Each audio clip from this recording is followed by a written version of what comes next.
The Chinese are famous for making copycat versions of European cars, and there's a perfect example of one right here. This is the Beijing Auto Group's BJ80, and it looks rather like a Mercedes G-Class, doesn't it? I mean, it's almost a carbon copy, in fact. How very cheeky of them. The front of the car is very G-Classy. The light design is like the current G-Classes, the rugged bumper, the way you've got those wheel arches that are pronounced, the flat bonnet, the bluff windscreen. You don't have the indicators on the top of the wings though, like the real G-Class, and the grille is a little bit more like that on a Jeep. The side profile though is completely G-Class, isn't it? Even the exposed hinges you have on the doors, the feel of the door handles, and listen to this, the noise the doors make when you open and shut them, so. And then it's just like the real thing. It's very familiar here at the back as well, especially with the rear mounted spare wheel, the fact it's got a flat back end and the tailgate opens outwards like that. All very G-Class, even underneath the skin. So this car has a ladder frame chassis. At the front, the suspension is independent, like on the latest G-Class, whereas at the back, it's got a rigid axle. Now, I've just noticed something really odd. So the exhaust surrounds actually have a tow hitch coming out of them. So look, they wouldn't pass the carwow stick of truth, though it should probably be the carwow ski pole of truth. Yeah, anyway, the actual exhaust is here. How very bizarre. The copying continues here on the inside. For instance, the two-tone seats are very much like in the normal G-Class. So are the door designs, the square effect of the trim, and this handle here, nice and rugged and chunky, and then the handle to help you get in here as well. However, the dash design itself is more like the previous generation G-Class because you haven't got the single screen, you've got two separate ones, and the buttons down here are like in the old G-Class as well. What I can't see are the 3 diff locks though this car does have a low range mode. Another thing that's missing is the classic grab handle on the dash, but the way the dash is designed, the way it's quite shallow and quite steep, is very much like the G-Class.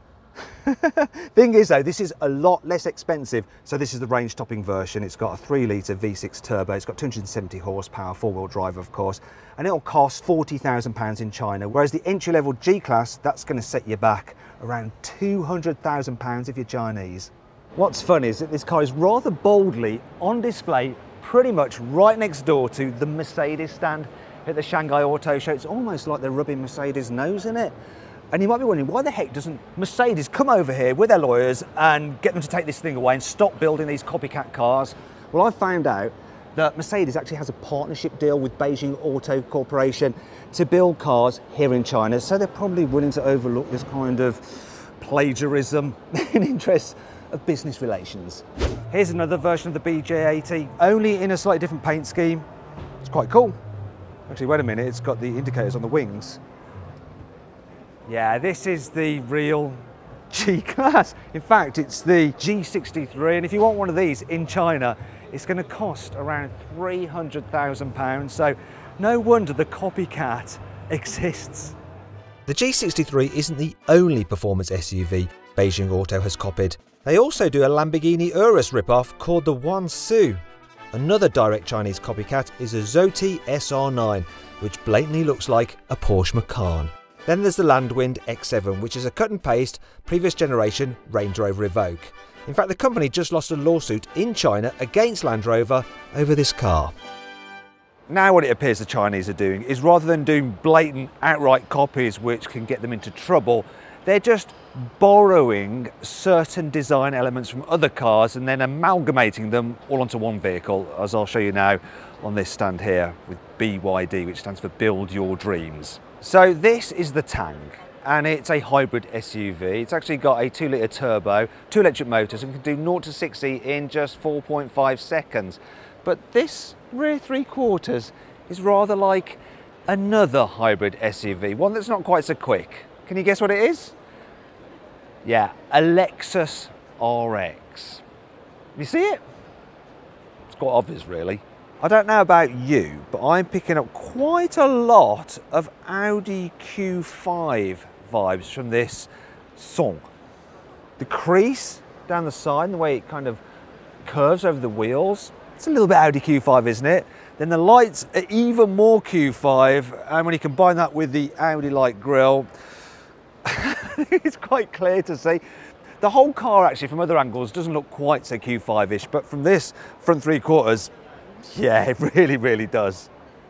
This car is called the Han. Now it's an electric supercar, and it has 4 electric motors, so 1 for each wheel, and it can do 0 to 60 in 2.9 seconds. And you might be thinking, there doesn't appear to be much plagiarism going on here, but you'd be so wrong. For instance, take a look at this rear end. The wraparound light bar is very, very Porsche 911, isn't it? Even the way they've written "Build Your Dreams" is sort of in the Porsche font. Then if you look at this back screen, it reminds you of the engine covers you get on Lamborghinis. And finally, the name of the concept, even though the production car will be called the Han, this concept version is called the E-Ceed GT.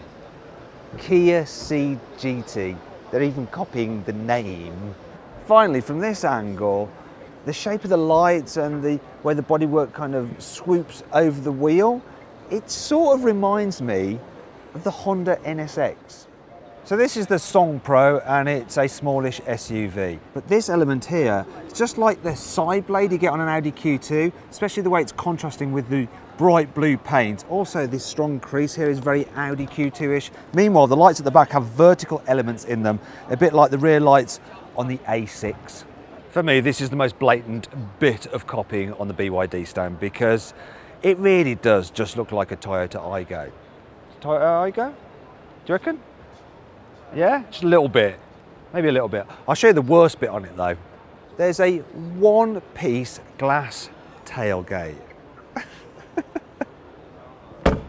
It's just totally shameless. This may well look like a Jeep Wrangler, but it is in fact a Beijing Auto Group BJ40. This car is made by Chanka, and they've copied Range Rover in the way that they have the name boldly across the front. Even the font's the same. However, the model name of this car copies an Audi. Look, it's called the Q7.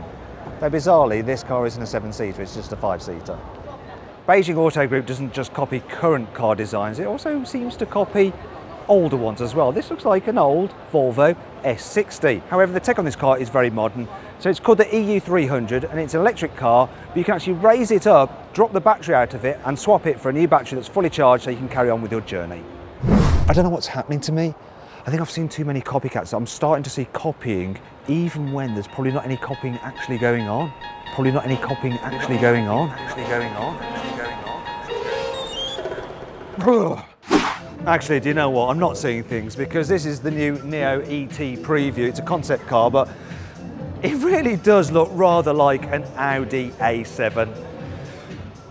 It looks cool though. And really, to be fair, while this has been a fun video to do, like looking at the copycats, I think that in future we're not going to see much copying from the Chinese. It's going to be like the Japanese. They used to copy, they don't anymore. They have their own unique designs. In fact, I think we're going to see the Chinese leading the way. They're certainly leading the way when it comes to electric cars, which this car is. Yeah, in the future, we're probably going to be copying the Chinese. If you enjoyed the video, please give it a thumbs up. Also, let me know which is your favourite copycat car in the comments below. Click down there to watch another video, or over there to go to carwow to see how much you can save on new car.